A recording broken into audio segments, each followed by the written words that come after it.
All right, ladies and gentlemen, joining us now, Sharyl Attkinson, Emmy Award-winning journalist, host of Full Measure with Sharyl Attkinson, and author of Stonewalled, My Fight for Truth Against the Forces of Obstruction, Intimidation, and Harassment in Obama's Washington. Sharyl, welcome.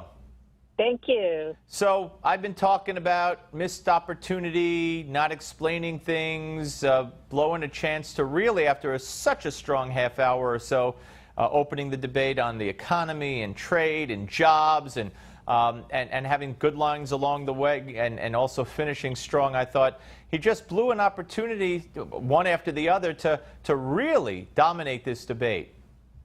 Well, the moderator could have perhaps helped. You know, you talked about the tax question.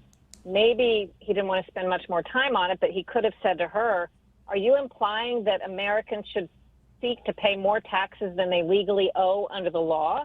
And have you sought to pay more taxes? Have you sought to revoke your foundation, Clinton Foundation's tax-exempt status because it's made billions of dollars so that it would pay its fair share and not take advantage of the tax code? If not, it does seem like a hollow criticism if what Trump's done is legal to imply that he should volunteer somehow to pay more taxes than he owes.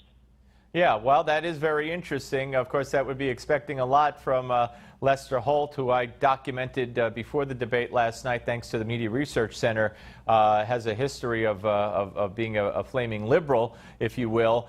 So you know, I could cite you the statistics also. There were 41 interruptions of Trump. There were 6 follow-ups to Trump, basically saying, no, you're not right, where there were no follow-ups of that nature to Hillary Clinton. So was Lester Holt, you know, just your typical what's to be expected liberal moderator? Well, I had a couple of thoughts. It's sort of a no-win situation because, you know, the candidates and their supporters are probably not going to think you did a good job. I thought he did a good job, especially in the beginning, sort of staying out of the way, and we just got to hear them both talk and elaborate on some of their thoughts and policies, and I liked that. I think he asked Trump some good and valid questions, and again, it's so easy to, you know, bench quarterback later, but I feel like there were missed opportunities for him to ask her equivalent questions on similar controversies that affect her, and it seems like he asked her some good general questions that allowed her to talk about policy and really zinged him on some of his controversies, but let the elephants in the room on her side sort of just lay there. Yep, no, I agree with you, but let me not even play devil's advocate. Let me keep going with what the tone of what I've been saying, and that is, isn't it incumbent upon Trump? I mean, if I was on that stage, I would have, like you heard me say in the spotlight, explain at least why paying no taxes is a good thing. Everybody tries to pay as little as possible. He could have then forwarded on to do what you said Holt should have done. And he could have turned the whole cybersecurity topic into, look what we're talking about here, Madam Secretary, and look what you did in this kind of atmosphere with your emails. I mean, he failed on so many levels to really take advantage. Well, whether that's him not thinking as quickly as maybe he wishes he had on his feet, or so many things going through his head, whether, you know, how much time should I spend? He thought he had some specific defenses versus offense behavior. It seems to me like he put a lot of thought in, or had been coached a lot about how not to seem too aggressive with her, how not to, you know, she was calling him Donald and she was calling him Donald and he was calling her Secretary Clinton. Right. He was trying to strike a balance, it seemed to me, where he couldn't be too criticized for being too hard on her as a woman or too inappropriate or too brash. And I actually think he met that balance quite well compared to how he was in the primary debates. Yeah. And maybe that was job one for him. Maybe they told him that was the most important thing. But yes, it also seemed like there were missed opportunities on his part, and he would probably say the same. How do you think he handled the end?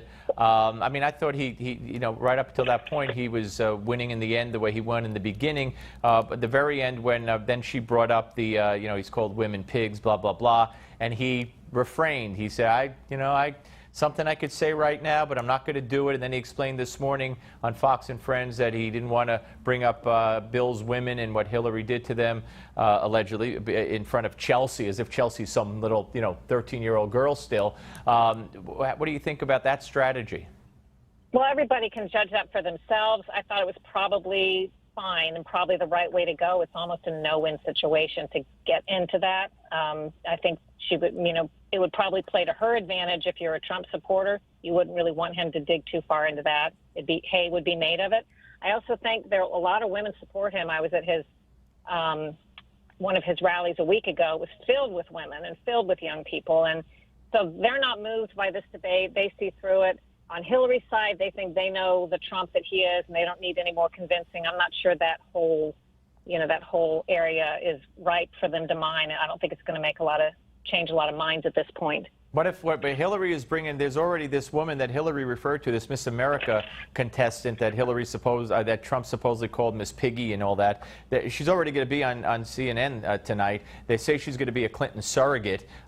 Is it incumbent upon Donald Trump to then bring forward the Kathleen Wiley's and Kathleen Willey's and the Juanita Broaddricks of the world?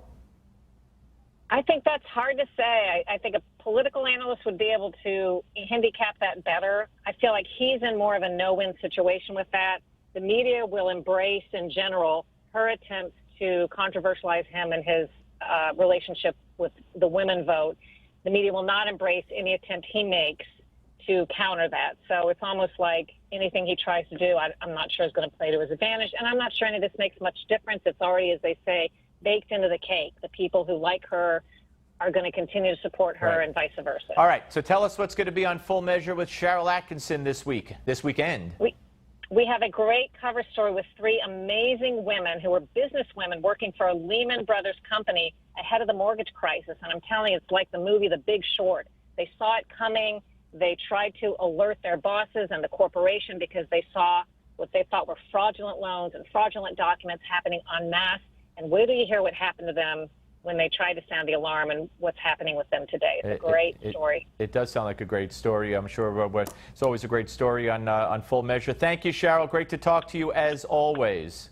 Thank you, Steve. All right, take care. All right, folks, when we come back, one of my favorites as well, Jim Hoft, founder of the Gateway Pundit, will be here. Lots to talk about with him, including, we're going to let you hear Trump basically saying, I don't think we should go into Iraq. There's more important things. I'm not so sure about this, as he claimed he did say to Fox News. And you're going to hear it when we come back. Don't go away.